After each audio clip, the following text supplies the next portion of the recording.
This is the Patriots Catch-22 podcast with Evan Lazar and Alex Barth. I'm Evan Lazar. Evan Lazar. Hello, everybody. Nailed it. Joined as always by our Barth. That's a fit. That's a match. No risk it, no biscuit.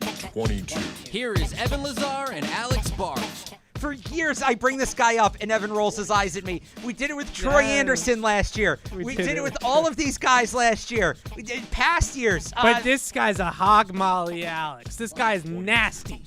He's nasty. All right, he buries people into the ground. He churns them out. The problem is he's a freaking guard. 22.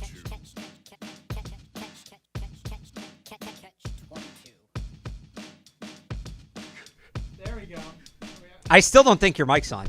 I think my mic's on. There now. you go. There Okay. we go. All right, we're good. We're good. It's okay. It's all right. Marie Matt behind the glass got a lot going on today. We understand. And still love Cody Mock, but we're not going to do Cody Mock today. Today is a big show. We're going to preview the NFL Combine coming up next week in Indianapolis. I will be going to the Combine with Deuce, with Mike Dussault at Patriots.com, and we'll be covering it there for Patriots.com all week long. And we'll do a Catch-22 as well. Alex will be here in studio. He'll drive the ship, and I'll call in, and we'll do a Catch-22 with me and Indy next week. So we'll still have the show. So I'm really looking forward to it. I love the Combine. The Combine is my favorite NFL event on the calendar. Big underpants Olympics guy.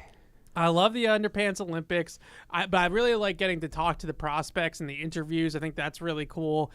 This is not to throw shade at the Shrine Bowl, but we get the first round guys in this, right? So we get the top of the top, the cream of the crop, come to the Combine. I also really just love the idea of this being like NFL spring break, where every single decision maker in the league is in one place for a week. You just want to go rub elbows. You just want to feel famous. Of course. That's all it is. Of course. Evan doesn't like the Combine for the football. He just wants to feel like a big shot. To be honest with you, the Combine really isn't about the football in some respects. A lot of the deals that get done in the offseason start at St. Elmo's at 2 o'clock in the morning when everybody's had a few too many. Like, that's just the bottom line. That's absolutely true. I'm going to need this little bit clipped, so when Evan texts me next week and it's like, I can't believe I'm on the road again, I can't believe I'm traveling, that like I can just reply to him with this. No, the Combine, I don't get like that about the Combine. Combine's great. It's draft, it's football, it's obviously going and getting some shrimp at St. Elmo's, and maybe you see Andy Reid sitting at the bar eating a cheeseburger. Like, that's what the Combine's all about. You just want to feel like a big shot. You can go and sit in the lobby of, the JW, and the entire, every GM, all 32 of them are going to come walking by at some point. That's the Combine. Hollywood Evan just wants to star watch. That you're not wrong. You never know. You never know who you might bump into. You never know who you might walk by, and then all of a sudden you have a conversation, and even if it doesn't come to anything, even if you don't learn anything, at least you got in front of that person, right? You got a face-to-face with somebody important. It's cool. So here's why I like the Combine. Yes. We do, and by the way, you can do this not having to be there, not having to go rub elbows. Uh-huh. We talk about all these projections, right? And the board looks like this, and this guy's projected to go here, but we do that now because it's what we have. Right. You don't get the first real, like, so much can change at the Combine. Yes. Those first mocks coming out of the Combine, that first projected board after, is when you really start to get a good idea of who's going to go where. There are players right now that realistically, one person could project to go in the first round, one person could project to go in the third round, and both, like, there's a case for both. There's some positions where the top 3, 4, 5 players you can stack up in any order with those 5, and there's an argument for all of it. We really start to sort some of that out. Like you said earlier. More consensus after this event. Right. Especially a lot of these top guys, they don't go to the Senior Bowl, the Shrine Bowl, any of them. Right. Right. We've talked about this with the tackles. We don't know what this tackle group's going to look like, the receivers too. Yeah. And we'll get into some of this as we go throughout the show, right? But we're actually going to get to start to kind of sort some of these things out. And how many times we said, well, we'll see about this at the Combine, or we'll see about that at the Combine, or arm length, or 40 time. I'm very excited to put those qualifiers to the side and actually get that information. Yeah, it's a great point. And that's what I'll be doing while you're trying to, follow Andy Reid into an elevator or whatever. So, peak following Andy Reid into an elevator. I'm sure you remember this. My very, very first year at the Combine, I flew out on the very last day. I had no idea what I was doing. I didn't know that you could leave early, right? I didn't know that was a thing. I didn't know that you didn't have to be there for all 8 days or whatever it is, because I had no idea what I was doing. So I was there the whole time. I took the very last flight on Sunday night after everything was over out of Indianapolis to Boston, and everybody besides Bill Belichick from the Patriots organization was on the plane with me. Everyone. Weren't you like sitting next to Ernie at the gate or yeah, something? Ernie Adams was just sitting there at the gate, and I asked him one question. I didn't want to overstep, right? Sure. So I went up to him. I said, "Hey, Ernie, Evan Lazar, you know where I worked at the time," and I said to Ernie, what's the combine like for you? Like, what is the... And he said to me that it's a fact-finding mission, that this is nothing to do with... We've already done tape. We've already done evaluations. We've already done all that. But it's medicals, it's interviews, and it's really filling out the scouting report and finalizing and crossing T's and dotting I's and getting to know some of the kids a little bit more that you maybe don't know very well yet, and that sort of thing. So along those lines, I think so. That's why I said, and I was half joking about the bar. I know. But the medicals and the interviews. The meetings, I should have brought that up too. Seeing who's Critical. meeting with who is also a big thing, especially Right. for... I think we both have players in this draft that we like that for one reason or another, the meetings are going to be very important. Exactly. And those medicals, right? A lot of these kids are, I keep saying that like I'm 90. A lot of these guys are coming off of... Hey, they're just kids, man. They're just kids. You don't get that reference. You don't watch college football. A lot of these guys are coming off season-ending injuries, nagging injuries. Some of them opted out of bowl games due to quote-unquote injuries, right? So you got to learn a lot of that type of stuff too. But I think also for us, and then I want to get into the actual part of the show we want to do here. So I think for us, I wish I had Zebra technology and all that type of stuff where I got the next gen miles per hour on every wide receiver, but we don't necessarily have that. So I think 40 times can really solidify a guy. Okay, this guy's fast, right? Like Zay Flowers. We all think he's fast. Yeah. Does that get confirmed in the 40-yard dash? Does a guy run a lot faster or slower in the 40-yard dash than maybe you were expecting? Well, you have to go back and watch. Let me give you a couple of examples. And it can also be the other way. Say Zay Flowers is fast. Jordan Addison's also fast. Who's faster? Right. Last year, Tyquan Thornton was... Some people had him like 5th round was the highest I saw him. Some people had him going undrafted, going into the combine. Yeah. Maybe some people want to say the Patriots overdrafted him at 50, but he was expected to be a top 100 pick. He went from fringe draft to top 100 pick.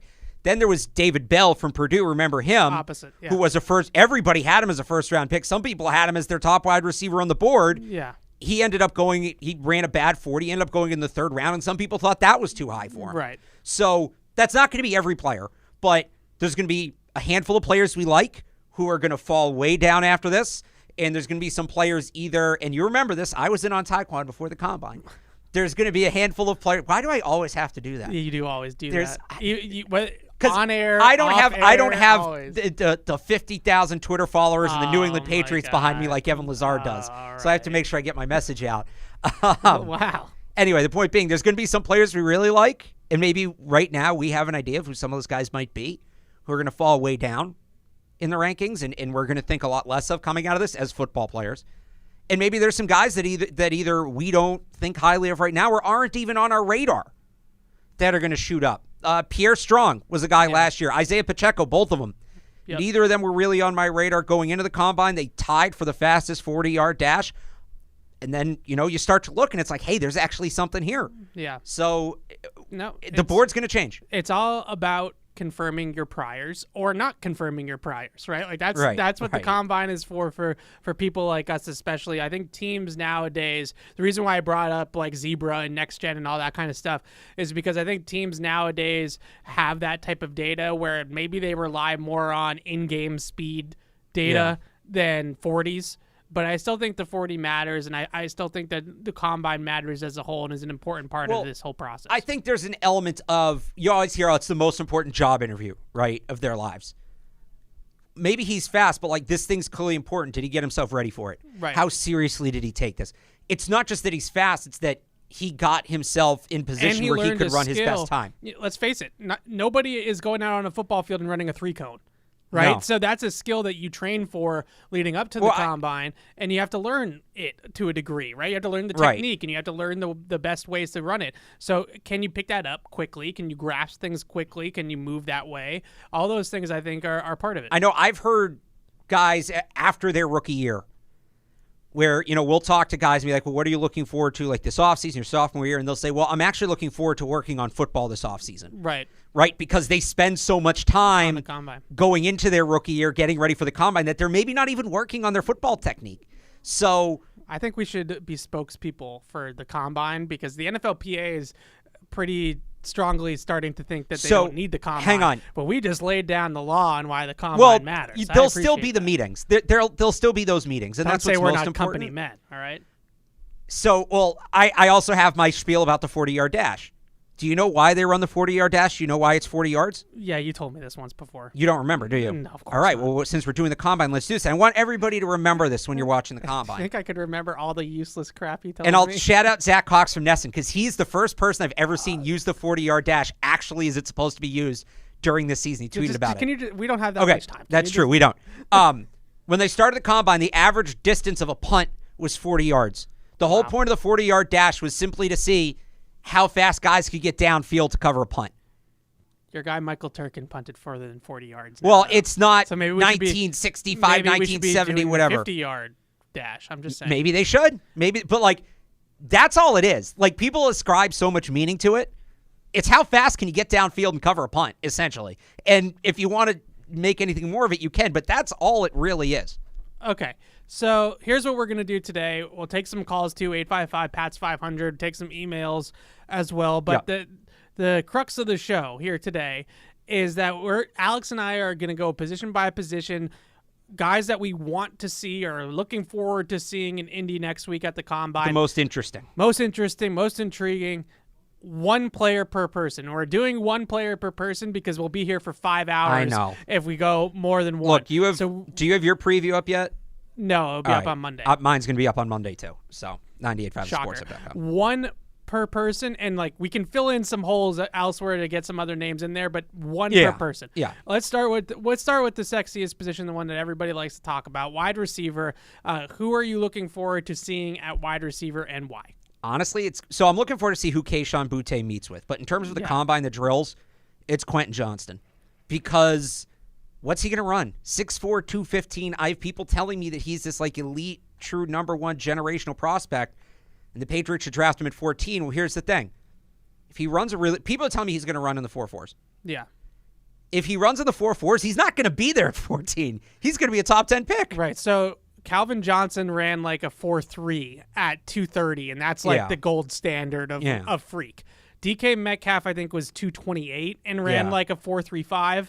Christian Watson, I don't think was that heavy. No, he's 2s. And he's closer to Johnson at Johnson's 215. Yeah, so Christian Watson, I feel like he's a little bit trimmer than a guy like DK or Calvin was. So maybe that's sort of the comp here. And I think what was Watson, mid 4.3s. Do you really think he's running low 4.4?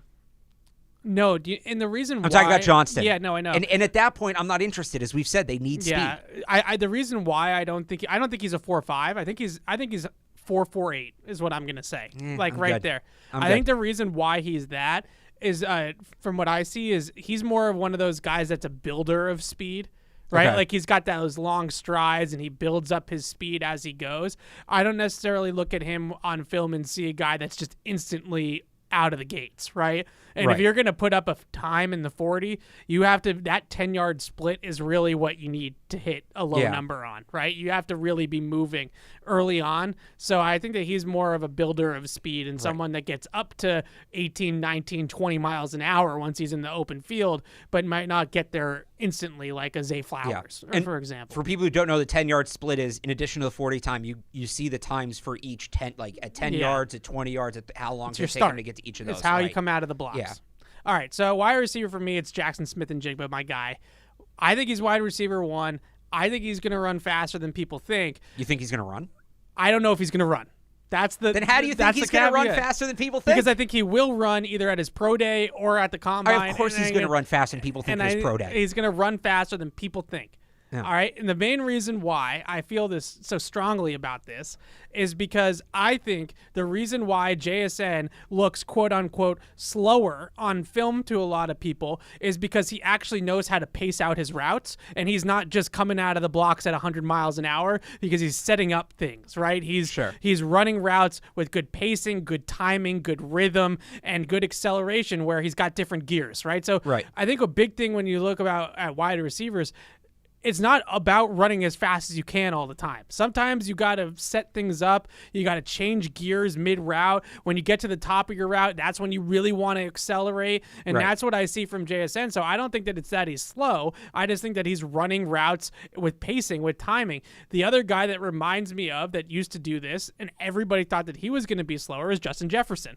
Justin Jefferson ended up running a 4.43 or 4.42, 76th percentile in the 40. That's a good time. Everybody was shocked at the time because when you watch him at LSU, it looks like he's moving slow because he's deliberate with his movements, right? He's not just shot out of a cannon. He's actually setting things up. He's pacing out the route. He's timing his route up with the quarterback's drop and where he's going to be and the landmarks and all. That's PhD stuff, right? That's not guys that just come off the blocks and run 100 miles an hour right out of the gate. That's not how you get open. That's not truly how you create separation. Real quick here, for a wide receiver, what do you consider fast for 40 time? At what point are you like, that guy's fast? Low 4.4s. It depends on how big you are, I suppose. But that's fair. Yeah, my default's like once the guy hits 4.43, I'm like, all right, he's fast. Yeah. I'm not saying the guy who runs a 4.44 is slow, but at 4.43, I don't know why. that tenth of a second, is that? I don't know why. There's probably some psychological thing there. It's actually a hundredth of a second, right? It's not even a tenth of a second. I don't know. Somebody could probably figure that out, why I'm wired that way. I got like a C- in AP Psych in high school. So, but this kind of segues into my next point nicely. So we do this. We like round numbers. We like certain thresholds. So the next position on our list was tackle or lineman, but I'm going to say tackle because God help us all. Is that the order? Oh, I did it like the Madden order of positions. Okay, I now see how you sent it to me. I'm doing it as needs or most important positions or whatever. The next position we have on here is tackle because, like I just said, Lord help us all if they take another interior lineman early in this draft. No, you want Cody Mock. No. You want Cody Mock. Don't yes, do that. you do. We're going to get to the guy that you've already convinced me on. All right. Are we? Tackle. Yes, we will. Tackle. Peter Skoronski's my guy to look for in this. Number one thing I want to come out of the combine, and we have to wait. I got the schedule today.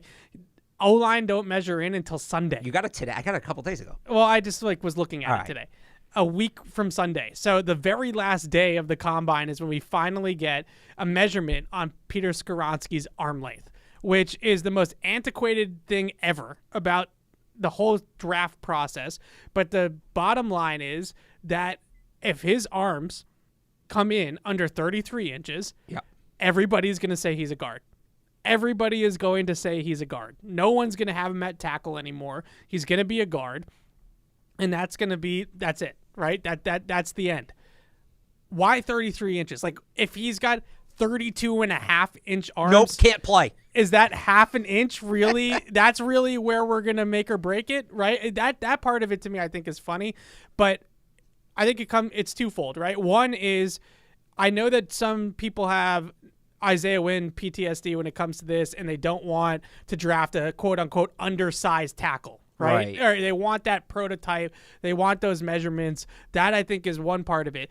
Part two... Well, the difference, Isaiah Wynn's like 6'1". Peter Skoronski's 6'4". Right, no. Peter Skoronski's not Isaiah Wynn. Yeah. Point two is that if he's going to make it to 14, then the 13 teams ahead of the Patriots are going to have to view him as a guard for him to make it to 14. Right. Well, it's a catch-22. If you did it again. I did it again. You're right. If his arms are long enough that he's definitely a tackle, then they're not getting him. And if he falls, it's probably because his arms aren't long enough. But even if his arms are long enough and teams view him as a tackle, that's still a win to me for the Patriots. Because I've said this. Broderick Jones, Paris Johnson, DeJuan Jones, Peter Skoronski, just come away with one. I don't really care. Who's your guy? It's Broderick Jones. I thought it was DeJuan Jones. I think DeJuan Jones. I think, went back and forth on this one. No, I think DeJuan Jones is a better player, but I want the left tackle. Okay. I've been on this. I love DeJuan Jones as a prospect. I really do. I wish Orlando Brown was going to be a free agent, because then you can sign Orlando Brown and draft DeJuan Jones. But I just look at what's available to them. It's all right tackles in free agency. Could you move DeJuan Jones to the left side? Like, maybe, but I don't really want to take that risk. I don't want to screw with his development like that. So realistically, it has to be Broderick Jones. And look, I don't think Broderick Jones is settling. I think he's a great talent. That being said, he's my guy to watch here because I don't think he's undersized, but he's definitely, nobody's going to say he's got great size. Yeah. He's kind of sort of in limbo there. Yeah. I just want to see what he comes in at. It'd be nice if he maybe bulked up a little bit since the season ended. And I think his athleticism is one of his best traits. So seeing how that tests, seeing his footwork, it's not really a time drill, but they do the thing where you know, they hold the football up and you got to run in the directions. You know what drill I'm talking about, right? I do. I'm interested to see him in that. So look, I want to see DeJuan Jones dominate because that's all he does. And is he going to run a sub-5? We'll see. I called Jordan Davis last year, but Broderick Jones is the guy for me to watch. But at the end of the day, like if Skoronski's going to go in the top 10, I'm not going to be super bummed because that pushes Broderick Jones down or it pushes Paris Johnson down. If they have to draft, like if DeJuan Jones is the only guy left and that's who they end up with, not a bad consolation prize. You make it work. You keep Trent Brown on the left side and you figure it out from there. But yeah, I think it's, as long as Skoronski's arms are long, it's a win-win for the Patriots, even if it puts him out of their reach. I'm just laughing because I think it's so funny that arm length is this important. But the combine's hilarious. It's ridiculous. The combine is objectively Broderick hilarious. Jones, though, you mentioned it quickly there. His athleticism is his number one trait. It's his carrying trait. His number one trait, and his entire being is upside. Like that's like his whole thing, right? He's a little bit raw. He's only played 19 games. I think he's only started 19 games at Georgia. So he doesn't have the experience like of a Skoronski. He doesn't have the prototypical build of a Paris Johnson. So for him to be a surefire top 10 pick, he's going to have to put on an absolute show in Indy next week. Of those three, I think he has the highest upside. He does. But that's his whole, that's his calling card, right? Yeah, that's he's fair. The upside tackle. Well, look, you're paying Adrian Clem a lot of money. Right. Go get him the upside guy. It's just interesting. I was talking to Brandon Thorne, who does a lot of offensive line stuff. He's awesome. He has Broderick Jones as his OT3 in this draft. And I think a big reason why is because somebody like Brandon sees it like a coach and sees all the technicalities of the game that Broderick Jones needs to refine on, have refinement on. And he looks at it and says he's a little bit of a project. But I think that it's kind of like how we talk about quarterbacks now too. Would you rather the guy that you're swinging for the fences and this guy could be an all-pro caliber, decade-long type of player, or are you just going for the safer pick, which is Skoronski, right? That type of guy that has all the technical refinement and all the polish. So it's an interesting conversation. All right, let's go through the rest of the offense here, and then we'll take some calls and we'll do defense. Let's go tight end. Yeah. I think this is a really interesting position for the Patriots going into this draft because we've talked about it a little bit, I guess, more so with slot receivers. But I still feel like if the Patriots feel like the best way to get a number one weapon is a tight end in this draft, and they feel like Mayer or Kincaid or one of these guys is the best route, I'm cool with it. Like Rob Gronkowski, Travis Kelce, Mark Andrews, like bring it on. Were any of those guys you just named first round picks? No. Mark Andrews was actually, wasn't he? No, Mark Andrews is a second-round pick, so is Gronk. All right, so. All right. No, so maybe that's the case. Gronk I know was second. Right. I think Andrews was third, okay. Okay, I knew it was day 2. Yeah. So regardless, like, if that's the route that they want to go and they want to build it through a tight end, I don't think that we should look at that as like a bad thing. And I don't think that Hunter Henry and Johnny Smith's presence on the roster should be viewed as we can't do it this way because we have these two guys under contract on the roster, especially when you look at their contract status. And, Hunter Henry's going into a contract year. Johnny Smith is going into a third year where if they can get rid of him, they might, or they could walk away from his contract after next season. So I don't think that those two guys being on the roster should prohibit them from targeting a tight end if they feel like the tight end's the answer. Like if he's going to be, I don't want to use Travis Kelce or Gronk because they're generational players, but if he's going to be that for your offense, then I don't think you should have any questions about going for that player. So I go to Mayer because when I watched him at Notre Dame, I don't necessarily see like a dynamic, explosive athlete, right? Like I Yeah. don't know if he's got great straight line speed. He's a little bit heavy footed coming into the break. Like he's not explosive. He doesn't jump off the film in that regard. He's a really, really refined, polished guy. He's versatile. He can block. He can catch passes. He's got great ball skills. He's pretty good at yak. You know, he's got that rumbling kind of bowling ball yak style. So he's got a lot going for him, but I need to see like a high-end athlete for me to be sold on that being a 14th overall pick. That's where I'm at with Mayer. So I was all ready to talk about Darnell Washington, 6'7", 270. All he needs is a decent 40, and he's going to push Mayer for the tight end 1 spot, right? A decent 40.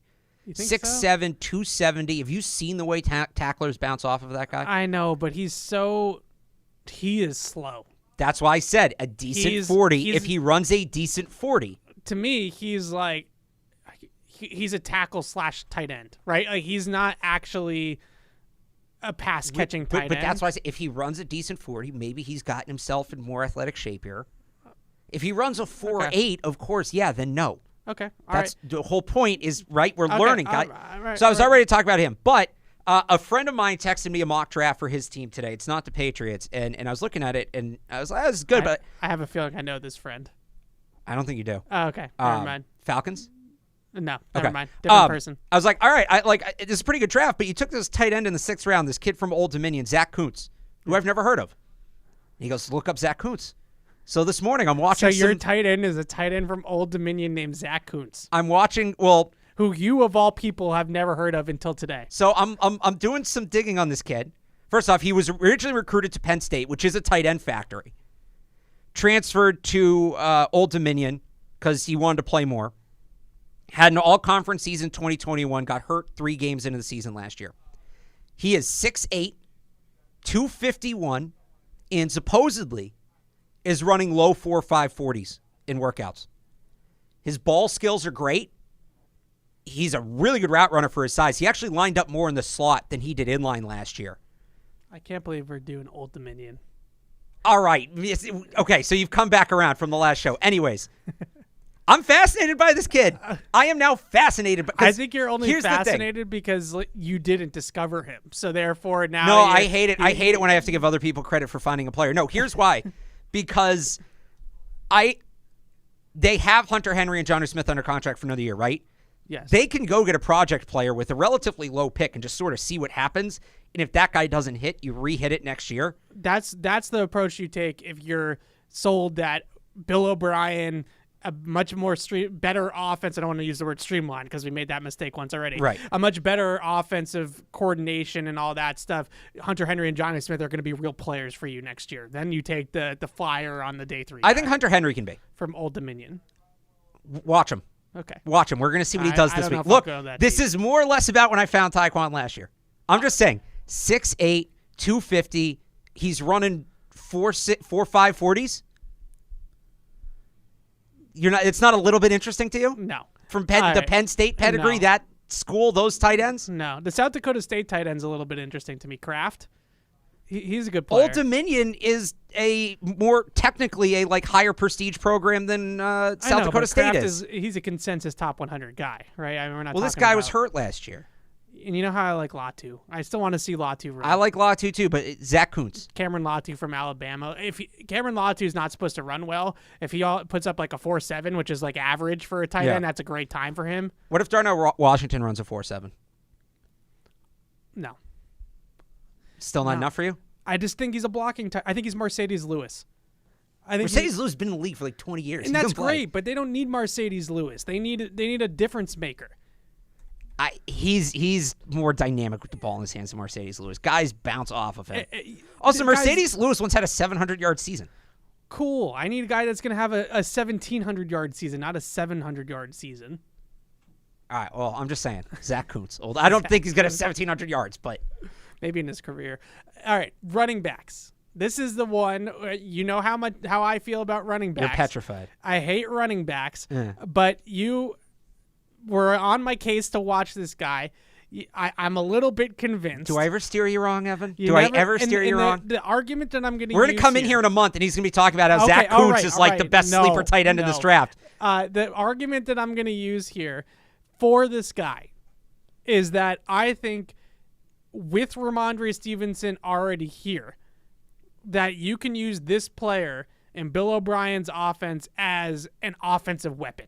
Not just a running back, but an offensive weapon where he's a running back, he's sometimes a receiver, he's a gadget player, right? He does all of those types of things for your offense. And that is Jamari Gibbs from Alabama, who I finally took some time yesterday and I finally scratched the itch that you've been coming at me about watching Gibbs and taking it seriously with watching Gibbs. He has a gear that's special. His gear, when he sees daylight and he hits the nos, as I like to say, right? Yeah. It's different. It's a different speed than everybody else on the field. And I'm talking about different against LSU, K-State, like Tennessee, like teams with great athletes all over the field. Let me add to that, too. It's not just the straight line speed. When he puts his foot in the ground to cut and comes out of that cut, he loses no speed, no momentum. He can change directions like that. It's unbelievable. Right. So I think, and it's a luxury pick. It certainly is. But I think the reason why I want to look at him at the combine is if he falls down the board even a little bit, where all of a sudden he's maybe in round 2, like, beginning of round 2 instead of end of round 1, then maybe you can start to talk about using 46 to get him, which I think is a little bit more. I think you can stomach that a little bit better, right? Like, let's say they go out in free agency. In free agency, they address either tackle or receiver, and they get a veteran guy to fill that spot. And now you're on the clock in the second round, and Jamari Gibbs is you're at 38, and you're at 46, and Jamari Gibbs is still on the board, and you want to make that Christian Barmore trade up, right? I think that you can sell yourself on that of using him a little bit like how the Chiefs use like Kadarius Toney down the stretch, right? Where he's this offensive weapon. He's James White mixed with Kadarius Toney, and he's just everything for You're overcomplicating it. Using him like Alabama used him last year. Well, which is what Alabama did. Right, where he was a slot receiver as much as he was a running back. Yeah, slot receiver, running back, ball carrier, offensive weapon. Yeah. I can't help but look at it. So this is how you're justifying it, and this is, by the way, what I tried to tell you months ago when you told me to shut up. You're not drafting him just as a running back. No. I'm also recognizing that he is very, very different than Ramondre. It's a totally different skill set. So it's funny. I think they could handle similar roles, but they would their approach would be different. I just think they're totally different. I think Jamar Gibbs is an explosive home run athlete. Yeah, and Ramondre's more run through you. Yeah. Jameer Gibbs is more run past you. Right. Like, that's totally true. And I think that as a receiver, Jamari Gibbs is way more dynamic than Ramondre. Yeah. Ramondre can catch the football. Jamari Gibbs is an impact player in the passing game. So I'm still not like in love, with me and running backs. I still don't love the idea. But if it happened, I could be sold on the way you're talking yourself into it is not considering him a running back. Right. And you didn't watch Bijan yet, did you? I did a little bit, but Bijan to me has too much overlap with Ramondre. No, I'm not saying they should take Bijan. Like, Bijan to me, my comp for him is Leonard Fournette. Yeah. But what I'm wondering is if Jameer Gibbs has a good enough combine, if he runs a good enough 40, can he pass Bijan as RB1? Because I think he can. I think some teams might look at it that way. I have him as RB1 right now. Just because of the passing game stuff. Right. Bijan's a good receiver. I don't think that he's Jamari Gibbs in the passing game. He's not changing things for you in the passing game. Right. I would just one more thing on Gibbs, and you could give your guy. Watching how, and I think a lot of it was out of necessity because Alabama didn't have the skill players that they usually do. But watching Bill O'Brien move this guy around and use him in so many different ways to get the football in his hands tells me what Bill O'Brien probably thinks of Jamari Gibbs. Oh, Bill O'Brien loves him. Right. So if Bill O'Brien loves him and Bill O'Brien has any say in the draft room and Bill says to him, we want to draft a weapon here, who's the weapon you want to pick? And he says Jamari Gibbs, you might have Jamari Gibbs. That's the only reason we're having this conversation is Bill O'Brien. If they didn't hire Bill O'Brien, I don't think we'd be seriously talking about this. All right, who's your guy? Deuce Vaughn from Kansas I was hoping State. you were going to say that. So, Danny Woodhead? Well, no, Darren Sproles. It's probably a better Kansas State. And Deuce Vaughn was a top 3 pass-catching back in college football last year. It honestly might be him, Gibbs, and Travis Dye, who's another guy we see where he's at with his injury. Yeah. Explosive with the ball in his hands, great runner. Like, he can really handle all 3 downs. but he's listed at 5'6", 176. He's Hence tiny. the Darren Sproles comp. I want to see what he really measures in at. And he's a guy I think the Patriots would really like. If the size checks out, like I could see him in that James White role, he's a very good blocker for his size. Now, there's limitations that come with that size. 5'6", 176 is still kind of built. He's compact. He's thick, muscle hamster, Doug Yeah. Martin. I want to see what he really comes in at. I think he's going to be impressive in the drills and the measurements, but he didn't do the Senior Bowl, he didn't do the Shrine Bowl, any of that. I want to see what he comes in at. You didn't watch him yet, did you? I watched him in crossover. Okay, I really want you to watch him. He's really explosive, but different than Gibbs because I think his speed is just shot out of a cannon right away, Right. where Gibbs is more foot in the ground and go. Right. So I think that there's a little bit of difference there. But Vaughn is, if you want them to draft the next James White, next Kevin Falk, like that's the guy. In It's the fourth him, round. Eric Gray, and Travis Dye. Those are the Yeah. three guys that are like James White clones in this draft. All right, we'll move over to defense in a second, but Sean and Patty have been waiting patiently. Sean, what's up? Thanks for waiting. No problem. Hey, Alex, Evan, I have one question and a few comments, so I'll try and be quick. My first question, or my only question is, do you think Taylor Lewan is done? Yes. Yeah. Okay, so Yeah. so that won't work. Now, the other thing, Alex, I want to say is I have a slightly different take on the Bengals. On the Broncos' approach to trades, because I think when you bring in a guy like Sean Payton, you're thinking you want to fix the team. I don't think you're trying to rebuild. So I think they'd be a little more hesitant in trading Judy, because I think they figure maybe they have a chance at doing something this season. So that's that. Look, now, in terms of the draft, I agree. Quentin Johnson, if he's 4.0 or somewhere low fours, like I'd like them to move up to get him if the Patriots address tackle and free agency somehow. If they pick up a free agent, then and get maybe that would be something. If they can move up to 10 to do that.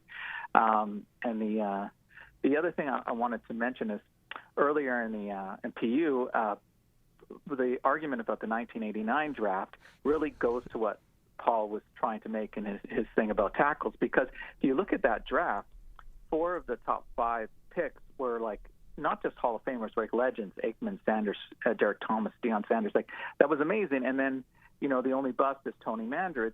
And if you look at the rest of the draft, there was no other tackles taken.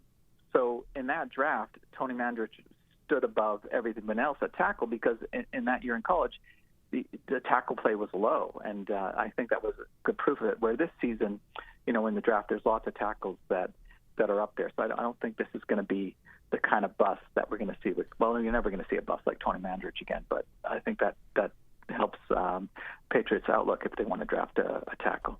Yeah, thanks for the call, Sean. Yeah. Appreciate it. So you mentioned Judy. Sean mentioned Judy. I mentioned this on PU quickly, but I texted you about this. I guess there was a report out there, I think it was from Benjamin Albright, who covers the Broncos and is kind of a Broncos insider. He had mentioned that Judy was available at the deadline last year, and the asking price was a 2nd-round pick and a 5th-round pick, and there were no takers, which is surprising. Yeah. Because when you look at Judy's production and Drew Lock and Russell Wilson and these quarterbacks that 1,000 yards last year. Yeah, 1,000 yards with Russell Wilson not playing very well. Right, that version of Russell Wilson. Right. Yeah, in terms of Sean Payton's going to want to keep his guys to win right away, we don't know what he's thinking. That could be it. The flip side of it could be they don't have a ton of money to work with. Yeah. Jerry Jeudy's contract's almost up.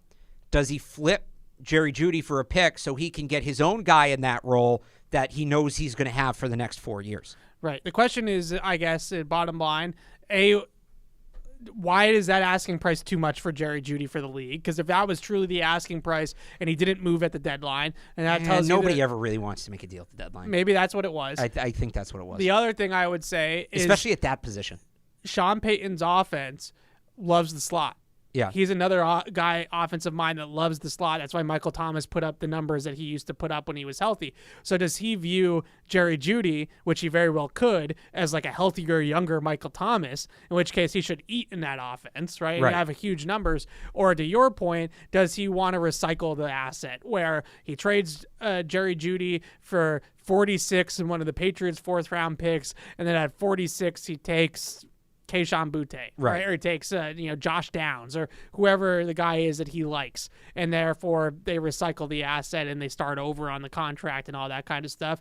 The last thing about tackles, what I keep coming back to with this conversation, because I don't know how much you heard of what Paul was talking about. He was basically just talking about how the hit rate at tackle and wide receiver, everybody says tackle's the safe position to take, but in reality, over the last 5 years or so, receivers have been just as good as tackles coming out of the draft.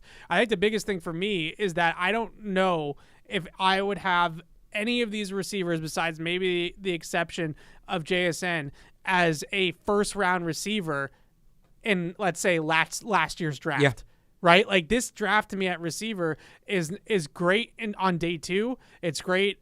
I would say 25 through 75. I think there's going to be some really good receivers taken.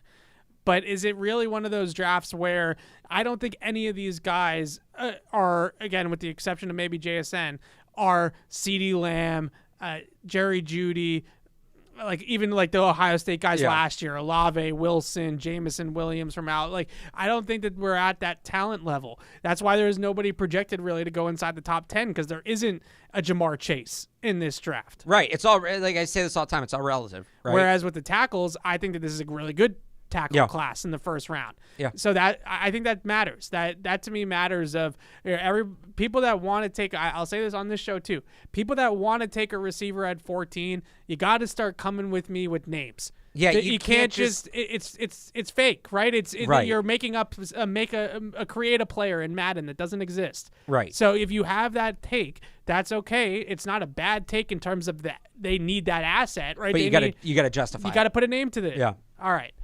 Patty and Agawam. What's up, Patty? What's up, guys? I got a name. Okay.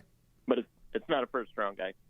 Maybe late day 2, day 3 guy that intrigues me is that could possibly be a Devontae Parker replacement is A.T. Perry. I know you guys saw him at the East-West Shrine Bowl, correct? Yeah. Yes. Yeah. What were your guys' opinions of him? Do you think he could possibly replace Parker? And do you see him as like a late day 2 or early day 3 guy?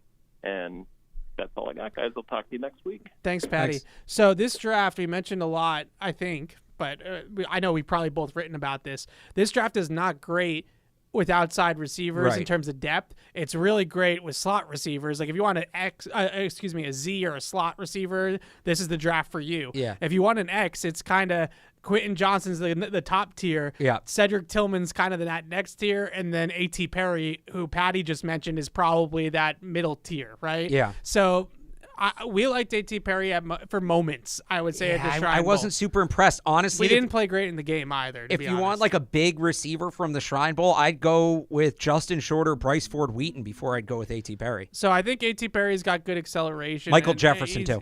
He's a deep threat, like a Devontae Parker style deep threat, right?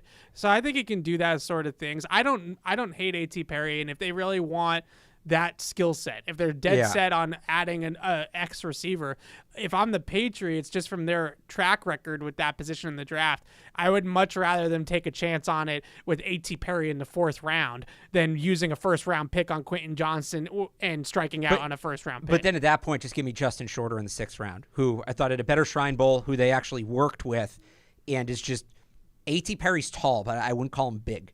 Yeah, he was slender. If I'm getting a guy like they have Tyquan Thornton, right? If I'm getting a guy like that, give me a guy. We both thought the first day of practice Justin Shorter was a tight end. Yeah, he's the way he was built. If that's the route we're going, give me Justin Shorter. I do like A.T. Perry's his acceleration, his vertical transitions, right? When he runs like a post route or post corner, he accelerates and he's pretty fluid for a guy his size, but he is a little bit more slender. He's not one of those rocked up like DK Metcalf sized guys. He's a little bit skinnier than that. All right, let's move over to defense. I know we got to go here. Yeah. I combine D-line and edge into one position. If you want, I know you hate edge, so I hate edge. I think we're talking about the Patriots. We know what position he's going to play, but go ahead. Okay, so D-line edge. Who's your guy on the line of scrimmage player? So I like Siaki Ika from Baylor. Like, he's really not getting talked about at all. I watched a ton of Big 12 football this year. I love the Big 12. And you don't see defensive tackles take over in the Big 12. This kid, he's like 6'3", 330, but he's a pass rusher. Yeah, he can get after it. That type of player, the Vita Vea, even I would say Danny Shelton to a degree. Obviously, that type of player's value has decreased in the NFL. And by the way, I undersold him, 6'4", 357, but like he can move around a little bit. So I think Danny Shelton is somebody that, remember when they got him here, and at first they signed him, they thought he was a two-gapping nose tackle, and they got him here, and they're like, this is really like an up-the-field type of player. And the second year he was here, they sort of figured that out. That's what this guy reminds me of a little bit. I think he's better. I'm excited. He's, you know how it's the athletic, right? That does like the most athletic, like the freak athletes thing. Yeah, freaks list. You don't see that many defense tackles on there. He's going to be be on there. Bruce Feldman. Does the freaks list. He's going to be on there. So I'm interested to see how he tests. All right. So my guy, I just watched this guy recently. Yeah. And I just was really impressed with B.J. Ojulari from LSU. Yeah. I know that edge rusher is probably not a high priority, but when you look at the longevity of that, those guys, the 2020 guys, Uche and Jennings, are going to be free agents next offseason, right? Their rookie deals are coming up. Judon is in year 3 of a 4-year deal, and he's starting to push 30, right? So you're starting to think about maybe transitioning there. And are you going to pay Uche? I think is something that's interesting because historically, it feels like they're not the team that pays Uche. I think they might look at Uche's sack numbers and be like, well, a lot of them came late in the fourth quarter when we were up and he was just pinning his ears, that sort of thing, where they kind of look at the stats a little bit, kind of like what they did with J.C. Jackson. I love Josh Uche. I wrote about him a bunch last year. What I love about him is similar to what I love about B.J. Ojulari, and that is they just have a toolbox of pass rush moves. Like, this is not just one. A lot of guys, when we get into the draft with edge rushers, there's so many guys that are just one-trick ponies at this stage, and they really haven't developed counters and different moves that they can go off of. Ojulari is not like that. This guy has speed. He's got a long arm. He's got ghost moves. He's got different, like all sorts of different moves in his toolbox. And when you already are that refined, where you have not just a counter off your speed rush, but 2 or 3 counters, that's pretty advanced for a college pass rusher. He was also really good against some good competition. He kind of took over that Alabama game for a little bit of that game. Mississippi State, he had a huge game against them too. He's just one of those guys that's got a whole lot in his repertoire. I really like that. So I like Ojulari. Did you watch Ali Gay, their other defenseman? He was popping the whole time. I really they're both good. I actually like Ali Gay a little bit better. I just think his first step's a little bit quicker. Yeah, so Ojulari is not. He's like Uche in the sense that he's got all these pass rush moves in his box, but he doesn't have Uche's first step, right? He's not really a first step guy. He's got speed though, because I think it's like the second, third, fourth step for Ojulari. He's really got good stride length and everything like that. And he can really corner too. He's got great bend. So he doesn't necessarily have that great instant first step, but he's got that ability to build up that speed as he turns the corner. So you have him ahead of Gay? A little bit, yeah. Okay. I just think that he's a little bit more advanced with how many pass rush moves he uses and things like that. So if they're looking for the next Uche, right, to take over, if they're not going to pay Uche and they're looking for the next guy and the board maybe doesn't fall their way at some other positions, I could see Ojulari being one of their guys. Linebacker, moving off the ball now. We're how many years in, Alex, to speed at linebacker? Will they ever change? I hope so this year, although I'm not looking totally at the mic. Evan, I've been obsessed with this guy for 2 years. I thought he would have been a first-round pick last year if he came out. DeMarvion Overshone from Texas. He's not getting talked about at all. He was at the Senior Bowl. He got overlooked. He's going to crush the combine. He's a freak athlete. He can play Mike. He can play on the edge. He can rush the passer. I think he's a weak side linebacker. I think he can rush the passer, coast to coast. Set the edge, and cover. Yeah. I'm a big fan of his game, and he's not a Mike linebacker, right? So in some way, maybe that helps them justify it, right? Because he does things a little bit differently. So he's just so explosive. He pops. If you're watching Texas, and their defense is on the field, within 3 or 4 plays, you're going to notice DeMarvion Overshown. Pick any 4-play span. He's totally that prototype. Like, he's like 230, 225, something like that. Yeah. He's this new age prototype that they have basically ignored. Let's face it. Here's the thing. I think not in on it. He plays, and he's listed at 6'4", 230. I think he plays more physically than maybe some of these other guys we've talked about of them getting in that new prototype, right? Yeah. He plays like he's 250. I liked him a little bit. I remember you pointed him out to me a lot. The guy that I want to mention is somebody I think that's going super under the radar a little bit here, and that's Jack Campbell from Iowa. Yeah. And I think after the combine, he's not going to be under the radar anymore. I think he's going to be right in the LB1 conversation. So I watched the Clemson kid, Trenton Simpson. Yeah. And I was pretty surprised that he was like the consensus linebacker one, to be honest with you. I don't think there's really a consensus. Jack Campbell, I think, is going to be up there. Jack Campbell and Noah Sewell, to me, are both up there. So Jack Campbell, I think he can move a lot better than maybe he gets credit for. I think he gets typecasted a little bit as that Iowa Mike, linebacker. Yeah. But I think he's a better athlete than most people give him credit for. And he's got that linebacker instinct, right? Yeah. Where he's basically in the running back's head and he's pacing it out and he's getting, kind of mirroring gap to gap to gap. And he's just got that 100 tackle type of mentality to all over the field. Yeah, and I think that's something that they might look at. Juwan Bentley, to correct me if I'm wrong, I think it's only one more year on that extension that they signed him to. You might be right. So that Mike position, and I think Campbell's a little bit more athletic, a little bit smaller, but still has some of those instinctual take-on type of attitude. Well, do you remember what happened last year? We were talking about how it wasn't a great class for athletic linebackers, and every single linebacker tested significantly better than we expected. Leo Chenal, remember? You're like, Leo Chenal, and then he ran a 4.5. Right. So I'm interested to see if this year's linebacker class can measure up. Yeah, this year's linebacker class is not great. I'm just going to say it. It's not a great class. It's not as good as it was. Middle linebacker. I like the outside linebackers in this class. So cornerback.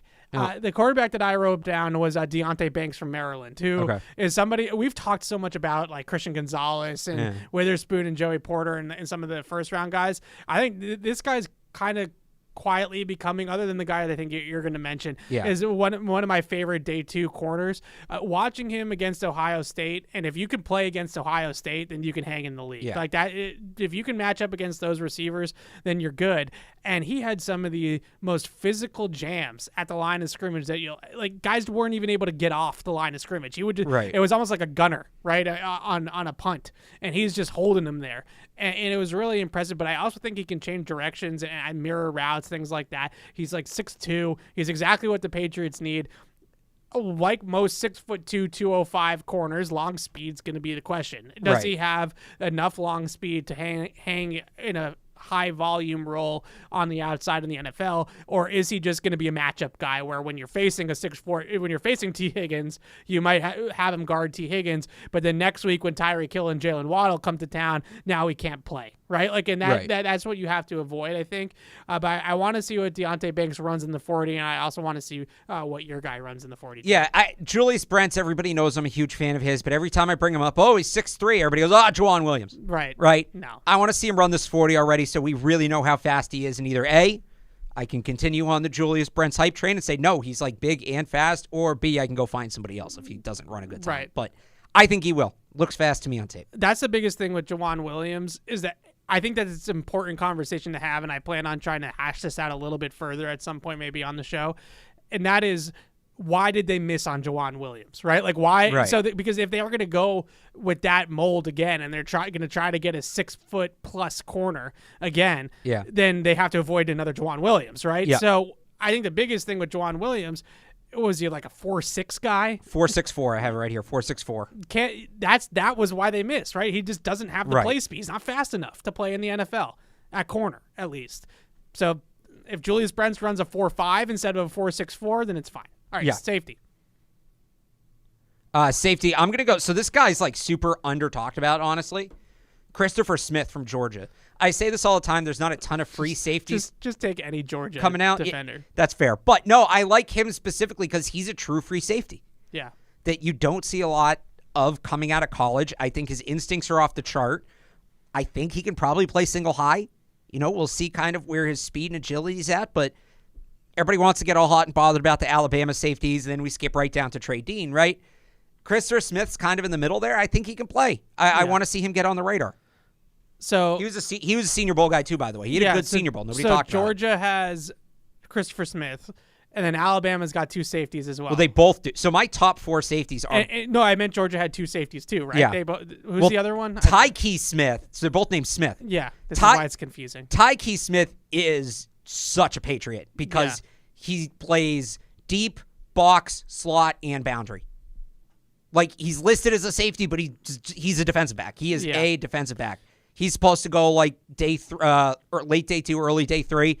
That's a guy I could totally see the Patriots taking, but I don't know that he's a replacement for Devin McCourty. He's more hedging your bets. You can't re-sign Kyle Duggar. Right. Christopher Smith, to me, can step in year 1 and maybe play that Devin McCourty role. I'm surprised that Bill hasn't tapped into the Georgia. I know sometimes it's impossible because those guys, Jalen Carter's going to go number 2 overall, and it's not like they're picking there.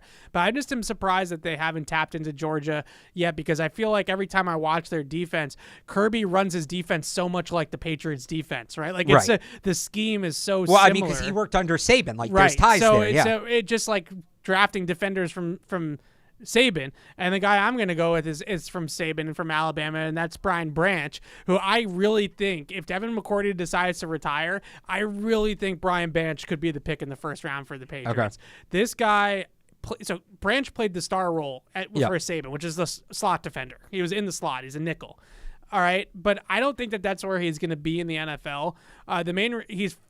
They list him at 6 feet, like 195. Yeah. I don't think you're playing star or nickel in the NFL at 195, because that's truly strong side linebacker in today's league, right? Because you're playing nickel 75% of the time, so you don't have 3 linebackers on the field a whole lot. So you're gonna have, as a nickel, you need to be a take-on player. Like, you need to be able to play the run, you need to be able to set the edge, and you need to be able to take on guys in the box. At 195, I don't think you're doing that. So I think Brian Branch is gonna play further away from the football in the NFL. I really look at him and see him as somebody that could play free safety, play center field, can play a little bit of Devin McCourty's role where, McCourty moves around a little bit. I know everybody always thinks of him as a center fielder for the Patriots, but he moves around a little bit. His play speed is electric. His instincts are great.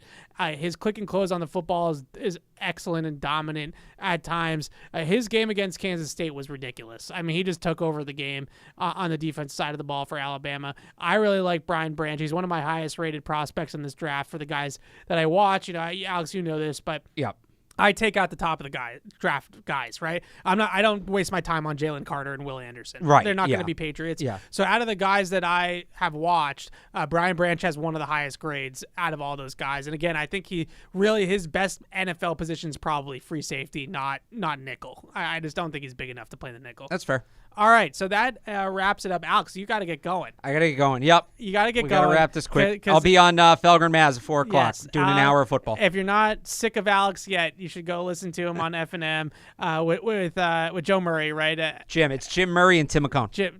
I said Joe, didn't I? You did. Yeah. F and M are not there. So Alex is going to lead the show. That's what I'm predicting. He's going to carry the show. So you go listen to Alex on F&M if you're not sick of him already. And like I said, we'll be back next week. I'll be in Indy, so we'll do a combine show. Alex will drive the ship, and I'll tell you what I've been seeing and hearing and what shoulders I brushed up against in St. Elmo's and all sorts of things from the combine next week. So we'll see you guys then, and thanks so much for listening. Thank you for downloading this podcast. Subscribe on Apple, Google Play, and everywhere else you listen. Like the show? Please rate and review us. Listener comments and ratings help keep us high in the podcast rankings so new listeners can find us. Be sure to check patriots.com for more news and more podcasts.